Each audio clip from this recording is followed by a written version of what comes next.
Mr. Meier, 30 seconds to rebut. Yes, the point that my opponent has asked to have verified by research, I offer and tender an affidavit concerning a search that was made of the official records in Dallas County all the way back to 1968 when he was licensed to practice law, and they clearly reflect that he's never tried a single civil district court case in Dallas County. I challenge him to point out one court, one case if he can.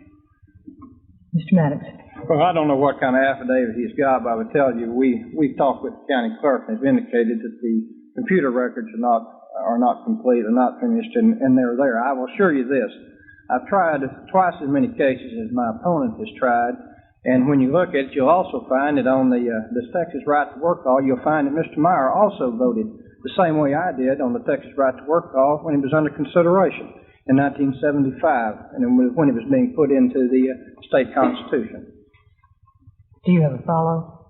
Ms. Youngblood, I'm specifically talking about the institutions and the laws that equal the state of Texas. Those are sometimes in direct conflict with individual rights.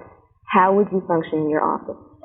I surrender my moral decision-making authority to no one. And if there is ever an instant in which it does seem clearly cut that my legal responsibilities are not the same as my moral responsibilities, I always follow my moral responsibilities. For instance, the case of Mr. Jackson, the elderly black man who had farmed his land for 50 years, the state of Texas wanted to throw him off. I would not go in there as their agent and throw that man off his land. Instead, I would be looking for a way to support and defend Mr. Jackson's rights. Mr. Meier. I'd urge that the Attorney General should not set policy in the way that he handles court cases. That a function of the Attorney General is to advocate the positions that are set by elected officials and appointed officials in our state government, and to do a good job representing the people as their lawyer. That's what I'll do as Attorney General. Mr. Mattox. I think the responsibility of the Attorney General is to follow the law and enforce the law. Sometimes moral commitments do cause problems in that. I would follow the law to the best of my ability unless I had a total moral commitment against the law, and then there might be a change there. It's obvious that sometimes we cannot guide what the legislature would hand us, and so we don't have any choice. We have to enforce laws sometimes we don't like and don't care for. Johnson, a question to Mr. Meier. Senator Meier, this is a two-parter. You insist that you are not anti-consumer, as some would like to characterize you, and you've said that you have plans to enhance consumer protection if you're elected Attorney General. I'd like for you to be specific about some of your plans, but before you answer that, I'd like for you to explain how eliminating automatic treble damages helps the consumer. There are many who believe that the primary effect of doing that is to make it impossible for a consumer who's been had to get a lawyer.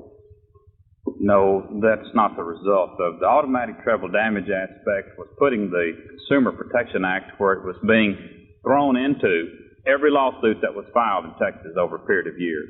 The changes in the law merely gave the control of the case back to the jury. The jury is made up of consumers just like it's made up of interested citizens of every aspect. And I think that that is the way that we preserve the strength in our Consumer Protection Act in Texas. We didn't change the aspects of how you could hire a lawyer. My plans for the consumer section of the Attorney General's office is to enhance their activities by seeing that people, when they call the office, get a service performed. When Attorney General John Hill was in office last, 14,000 new cases were opened a year. This year it's going to be 7,000. That's because the people are not getting a service. They will get a service as they call the office of Bill Meier, Attorney General, to be careful that they are referred to practicing attorneys through the State Bar Association who can help them with their cases when the Attorney General can't do that. Mr. Mattox. I think you've pointed out clearly the problem.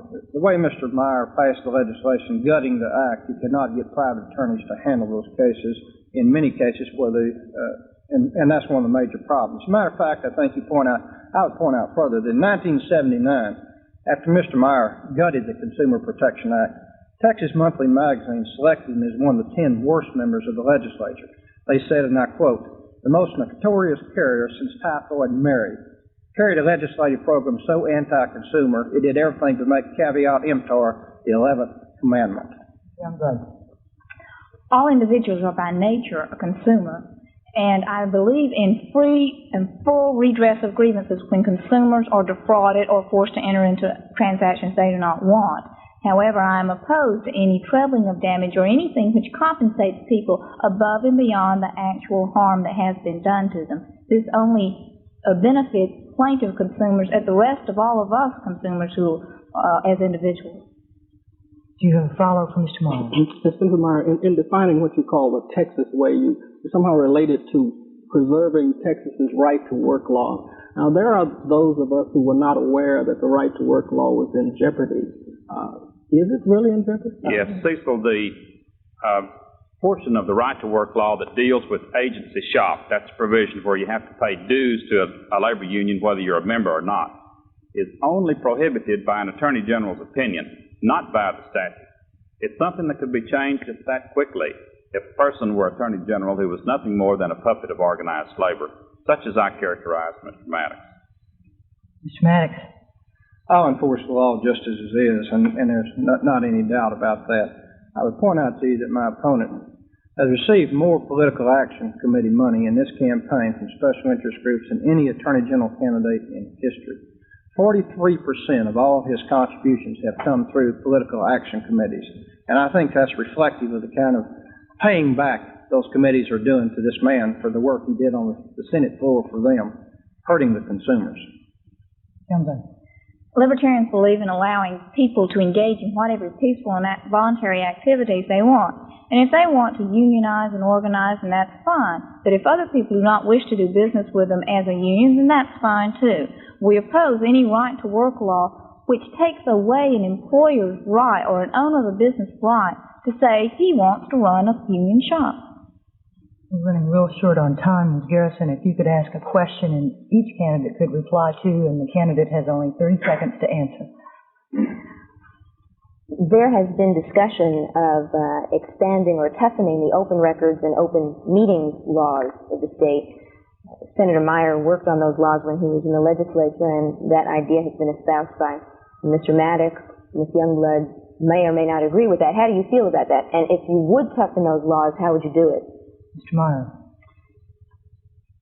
Ms. Garrison, I sponsored the Open Records Act, as you're aware. I would strengthen the Open Records Act by providing that when the Attorney General of Texas rules a record is open, anyone who fails to give that record to the person requesting it could be charged with attorney's fees if they have to go to court to get the records. That's an important aspect of it. The Open Meetings Act needs to be strengthened by having tape recordings made of meetings behind closed doors that can later be evaluated in court if they're a violation of the reasons for closing the doors. Mr. Mattox. I think we should have similar strengthening, and I held a press conference saying that about 3 weeks ago. We should tape record messages at meetings behind closed doors, and we also should pay the court costs and attorney's fees when someone has been offended and has to go to court to get those things.